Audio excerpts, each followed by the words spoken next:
इतनी अच्छी जर्नी आपकी रही है, टॉप 3 में आना, काफी बड़े नाम थे, उस नाम ने आपका टॉप 3 में आना, कितना एक्सपेक्टेशन था आपका और फैंस से काफी सपोर्ट मिला है बाहर आपको, क्या कुछ? सबनों बहुत बहुत थैंक यू, बहुत बहुत धन्यवाद पूरे इंडिया को। एंड आप सबकी वजह से मैं बहुत भारत देश में बहुत प्यार पा रही हूँ। So thank you so much.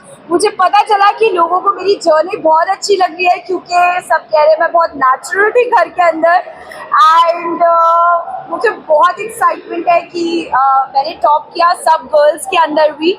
सो या बॉयज थोड़ा सा आगे रह गए, बट गर्ल्स की वाइब तो यही है ना, मनारा में।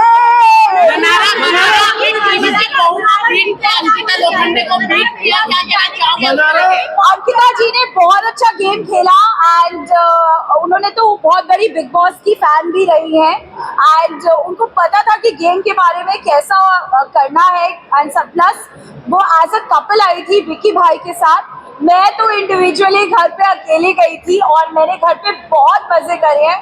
मेरे 3 महीने बिल्कुल मजेदार और एकदम हॉलिडे वाले थे और करते करते करते मैंने यस आपने जैसे बोला मैंने उन्हें बीट करा, तो मैं इसके लिए बस ग्रैटिट्यूड हूँ and but all the love to Ankita ji. ये कहा गया कि मुनावर की वजह से आप टॉप 5 तक पहुंचे। सच्ची ऐसे थोड़ी ना होता है कि उसकी वजह से पहुंची। मेरा गेम इंडिविजुअली भी बहुत स्ट्रॉन्ग था, एंटरटेनिंग तो मैं थी एंड हमेशा वीकेंड के बाद में सलमान सर से अच्छी बातें सुनने को मिलती थी। कभी कभी जब गलत होता था तो मेरे को सर हमेशा करेक्ट करते थे एंड मेरा बिग बॉस में सिलेक्शन हुआ है तो जिस तरह की मेरी पर्सनालिटी है उसकी वजह से हुआ है और मुनावर से मेरी दोस्ती हुई है तो उसकी भी मेरे साथ हुई है। सो आई थिंक फ्रेंडशिप कभी एक वे नहीं होती, दोनों वेज होती है। आप मुनावर के साथ ही नजर आई और मुनावर ने आपको बहुत राय मशवरा दिया इनिशियल डेज में, लगता था कई लोगों को कि आप दोनों का अच्छा जमेगा, बट आगे जैसे जैसे शो बढ़ता गया आपको कन्वीनियंस के हिसाब से मुनावर को अपना फ्रेंडशिप जोन में लाने लगी और तो और जब मुनावर की पर्सनल लाइफ आने लगी तब उनकी पर्सनल लाइफ से भी आपको प्रॉब्लम हो गया, आपसे अगर बात ना करें तब भी आपको प्रॉब्लम हो गया, तो ये सब कन्वीनियंस के हिसाब से ही लोगों को लगा। तो इसके बारे में आप क्या कहना चाहते? तो मैं जब एक्चुअली बताऊँ मैं रियल लाइफ में बहुत जज्बाती इंसान हूँ। अगर मैं किसी को दोस्त मान लेती हूँ तो मैं उनके लिए बहुत मतलब मुझे लगता है कि मेरे घर से रिश्तेदार आए हैं। तो हाँ मुनव्वर ने मुझे बहुत हेल्प करा क्योंकि मेरे बिग बॉस का सच्ची में मुझे कुछ भी मालूम नहीं था। और जब वहाँ पे एक्चुअली जब आप लोग टीवी पे देखते हो ना तो जब कोई लड़ता है ना तो अलग आवाज़ें लगती है, बट जब आप वहाँ पे बैठ के फील करते हो it's a very different emotion. So I am grateful कि वो वहाँ पे था। उनके अलावा भी और भी बहुत लोग थे। आई थिंक तहलका भाई हमेशा था, मेरे पूरे जो जिनको मैं कहती हूँ मायके वाले वो सब थे वहाँ पे, अरुण भाई थे और बहुत सारे लोग थे।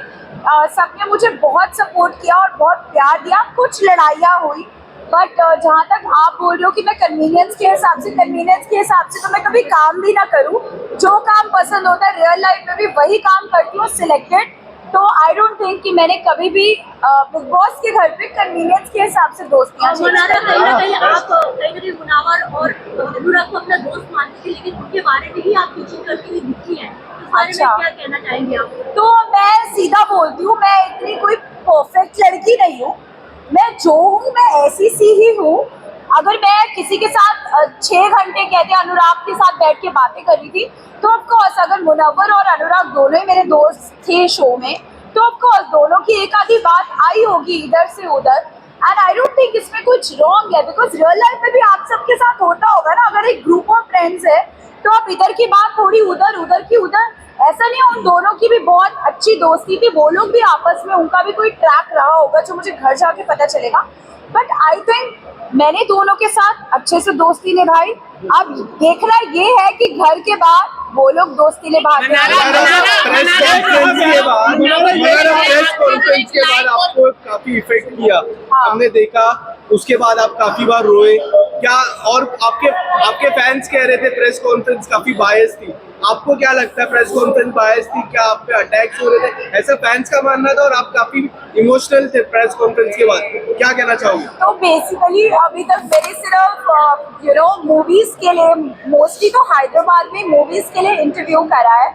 तो जब प्रेस कॉन्फ्रेंस होने वाली थी मैं एक्चुअली घर के अंदर डांस वांस करी थी, सब लोग रेस्ट कर रहे थे, मैं डांस हंस करी कि मुझे तो पता भी नहीं था क्या होने वाला है। मुझे लग रहा था कि वहाँ पे पूछेंगे कि you know what was Munawar को लेके हमने देखा कि आपकी लाइकिंग एक व्हाट इज योर एक्सपीरियंस और ये सब, बट जब वहाँ पे डिश क्या क्वेश्चंस आने लगे मैं तो डर गई।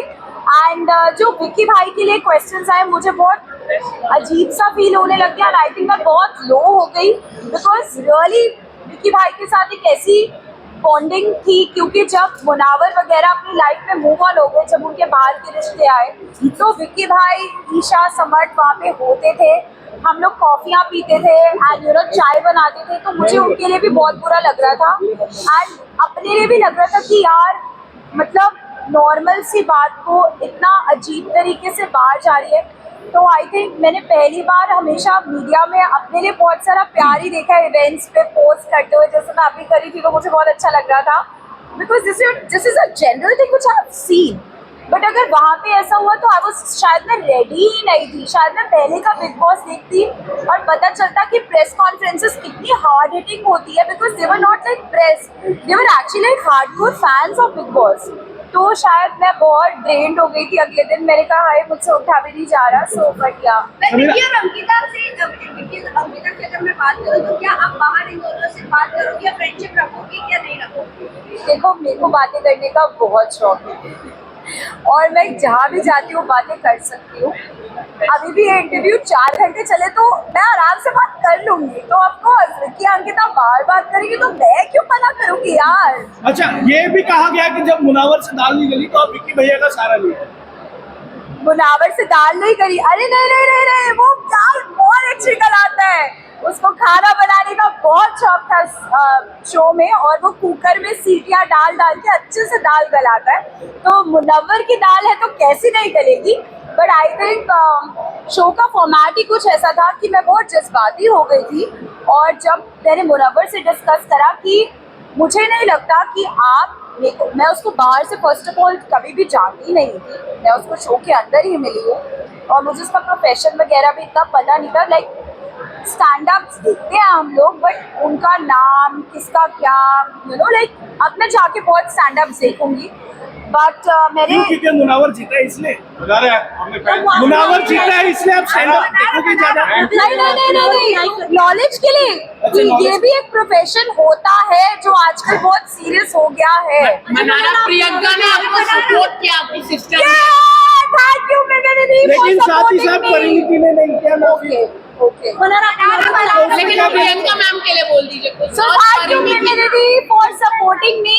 आपने मुझे सपोर्ट करा, इसका मतलब है कि कहीं ना कहीं मैंने अपनी पर्सनालिटी से अपनी रिस्पेक्ट भी रखी शो में और अपनी फैमिली की भी। So thank you Mimidi and loads of love to Malti।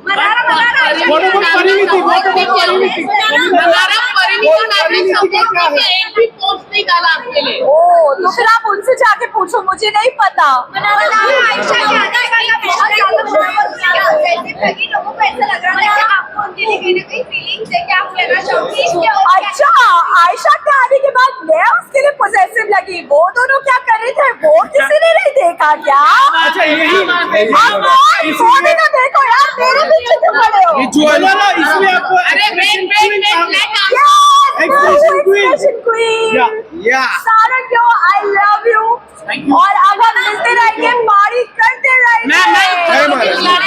Ready खतरों के खिलाड़ी। हाँ मैं खतरों के खिलाड़ी को को होस्ट करना चाहती हूँ। मेरे लिए फन सेगमेंट बनाओ ताकि मैं जितने भी कंटेस्टेंट्स हैं जो एक्चुअली खतरों से आए अपने खतरों के स्टंट्स करके उनको थोड़ा लाइटन अप करने के लिए मनारा की वाइब तो चाहिए ही ना।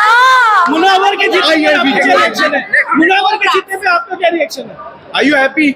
मुनावर के may the best person win and of course I wish him all the best। अगर जीत गया है तो आई एम श्योर वो बाहर आके अपनी लाइफ को एक रीस्टार्ट देगा एंड जो उसने एक नैरेटिव सेट करा था और अब जो वो शो से कहता है कि मैं शो से कुछ नया सीख के जाऊंगा, आई होप वो अपनी लाइफ में अच्छी करेक्शंस करे। Thank you. आइए विजुअल